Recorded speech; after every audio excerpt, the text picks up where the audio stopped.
We got up early and made the train and somehow slept in it.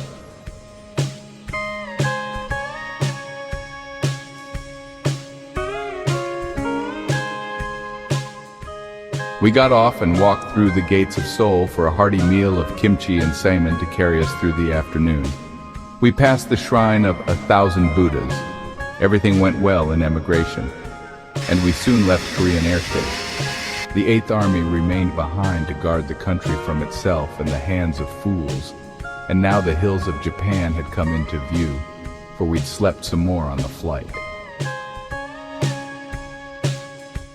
In Tokyo, one could hardly see the rising sun through the shroud of smoke that blanketed the city.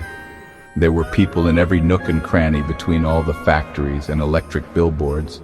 The pretty young girls sported their gaily colored skirts and their bright red lipstick. The vehicles even drove on the right-hand side of the road, like in England, not at all a well-known fact to me. So much for my plan to divert to see Kimio. We caught a flight for Guam with several obviously honeymooning couples.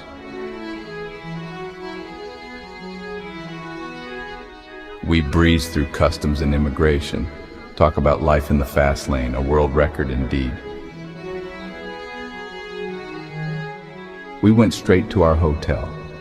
Though somewhat confusing at first, the sight of our life and love would eventually become clear. As we lay awake for a while that night, there was intrigue in the air, and the beating of wild hearts played rhythm for the music of our plight in the midst of the strangeness of the situation. Relaxing in the arms of Cho, I felt so nameless, yet somehow so human, now far away from the ancient land of the yin and the yang, yet still whirling in its revolving symbol. Our lovemaking went all too well as exotically erotic. We went out to the beach the next day. Here was the Pacific Ocean, the sea that was a mother to all Polynesia. There we lie on the sand, listening to the hypnotic crashing of life's never-ending waves, watching the rising sun setting on the other side of our minds. We had left the earth as in a dream. We floated away, we flew high, low, and underwater.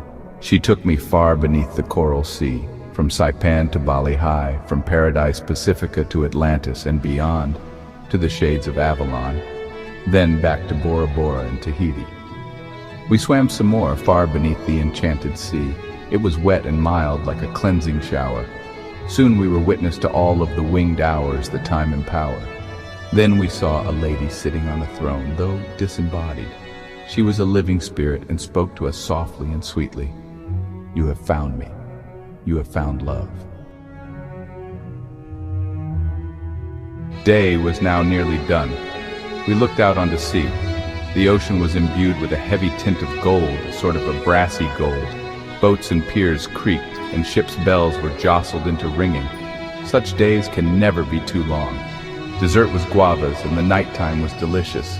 Soon the twilight flute music recalled the Korean tune of centuries past as it filled and haunted my mind, a mind which had never heard, but its music was not in my mind. It was real, and it was coming from Cho's flute.